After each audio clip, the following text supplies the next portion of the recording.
Tentara Israel melanggar garis kuning yang telah disetujui dalam perjanjian gencatan senjata dengan Hamas. Israel melakukan serangan udara yang targetnya adalah wilayah Bet Lahia, Kota Gaza, dan Khan Younis. Mengutip Palestine Chronicle pada 14 November, serangan udara Israel itu terjadi sejak Kamis 13 November pagi waktu setempat. Di Bet Lahia, sekitar sekolah Ahmed Al-Shukairi yang menjadi target utama serangan udara mereka. Selain serangan udara, pasukan Israel juga melakukan pembongkaran di seluruh Gaza. Operasi pembongkaran yang menargetkan bangunan di lingkungan Al-Tufah sebelah timur kota Gaza. Itu menjadi bukti Israel kembali melakukan pelanggaran-pelanggaran yang meliputi pengeboman dan penghancuran bangunan tempat tinggal. Terkhusus di wilayah yang telah ditarik mundur oleh tentara Israel berdasarkan ketentuan gencatan senjata. Sebatas informasi, operasi gabungan yang melibatkan tim dari Komite Palang Merah Internasional dan Brigade Qassam didukung oleh kendaraan teknik dimulai pada Kamis 13 November pagi. Tujuannya untuk mencari jenazah seorang tahanan Israel di dalam zona kuning di Zaitun Timur, Kota Gaza. Suriah mengaku akan membantu Amerika Serikat dalam menghadapi perlawanan Islam termasuk Iran dan Hizbollah. Muncul pertanyaan, apakah Suriah menjadi alat baru Washington pada eskalasi di Timur Tengah? Mengutip Al Arabiya pada 14 November, hal itu diumumkan oleh utusan Amerika Serikat Tom Barrack di X pada Kamis 13 November 2025. Dia menggarisbawahi bahwa pertemuan Donald Trump Ahmed Al-Shara menjadi titik balik yang menentukan dalam sejarah modern Timur Tengah. Terkhusus dalam transformasi luar biasa Suriah dari isolasi menjadi kemitraan. Bahkan ditegaskan olehnya bahwa saat ini adalah waktunya untuk mengganti apa yang dulu adalah keterasingan dengan kini keterlibatan. Barak menggambarkan bahwa Damaskus akan secara aktif membantu Amerika Serikat dalam menghadapi dan membongkar perlawanan Islam, termasuk sisa-sisa ISIS, IRGC, Hamas, Hizbollah, dan lainnya.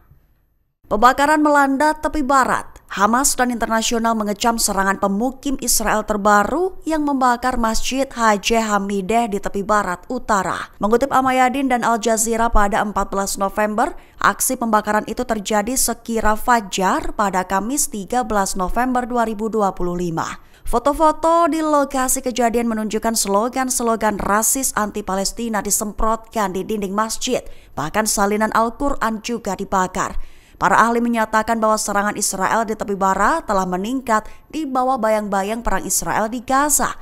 Serangan pemukim dan militer disebut adalah bagian dari strategi yang lebih luas dan terkoordinasi, memperluas dan mengkonsolidasikan aneksasi tepi barat yang diduduki, sambil memperkuat sistem diskriminasi, penindasan dan kontrolnya atas warga Palestina.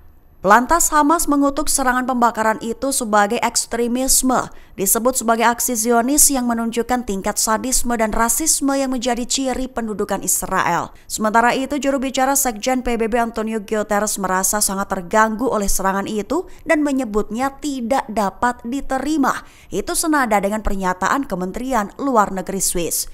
Lantas seorang juru bicara Kementerian Luar Negeri Yordania juga mengutuk keras aksi itu, menggambarkannya sebagai perpanjangan dari kebijakan ekstremis dan retorika provokatif pemerintah Israel yang memicu kekerasan dan ekstremisme terhadap rakyat Palestina.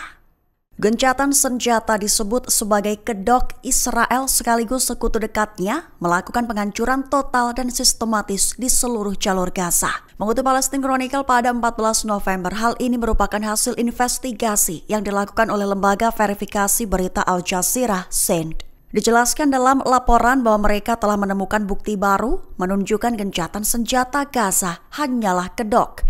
Lantaran para insinyur militer Israel mengganti strategi serangan dengan rencana penghancuran sistematis, menyebabkan 80% air di jalur Gaza terkontaminasi yang memicu krisis kesehatan yang dahsyat. Dijelaskan bahwa pasukan Israel mengubah taktik dari pemboman udara besar-besaran menjadi penghancuran disengaja dan terencana. Adapun upaya manipulasi sistematis itu termasuk lonjakan pembongkaran yang direkayasa, penghancuran geografis yang ditargetkan, perataan infrastruktur, hingga intensitas serangan peragencatan senjata dengan garis waktu politik. Bahkan tersistematis juga dalam serangan laut dan udara hingga penghambatan bantuan dan rekonstruksi, termasuk epidemi kontaminasi air di Gaza, trauma massal dan disabilitas, hingga kegagalan jaringan listrik total. Hasil investigasi mengungkap lonjakan senjata terbesar Amerika Serikat ke Israel. Muncul pertanyaan apakah itu menandakan bahwa Barat sebagai dalang agresi tentara IDF ke Gaza. Mengutip Palestine Chronicle pada 14 November, investigasi itu diungkap Wall Street Journal yang terbit Kamis 13 November 2025. Merinci bagaimana perang Israel di Gaza telah mendorong lonjakan penjualan senjata Amerika Serikat. Membangun jaringan senjata yang belum pernah terjadi sebelumnya dari Amerika ke Israel yang terus mengalir, menghasilkan bisnis besar bagi perusahaan-perusahaan Amerika terkemuka, di mana dengan Washington menyetujui lebih dari 32 miliar dolar dalam persenjataan, amunisi, dan peralatan untuk Israel sejak Oktober 2023. Lebih dari itu, investigasi juga menekankan bahwa pembayar pajak Amerika Serikat membiayai sebagian besar aliran dana tersebut. Sementara itu, seorang juru bicara Departemen Luar Negeri Amerika Serikat secara anonim mengatakan bahwa pemerintahan Trump secara konsisten mendukung hak Israel, terkhusus untuk mempertahankan diri dan sekarang memimpin upaya regional untuk mengakhiri perang ini. Download Tribun X sekarang, menghadirkan lokal menjadi Indonesia.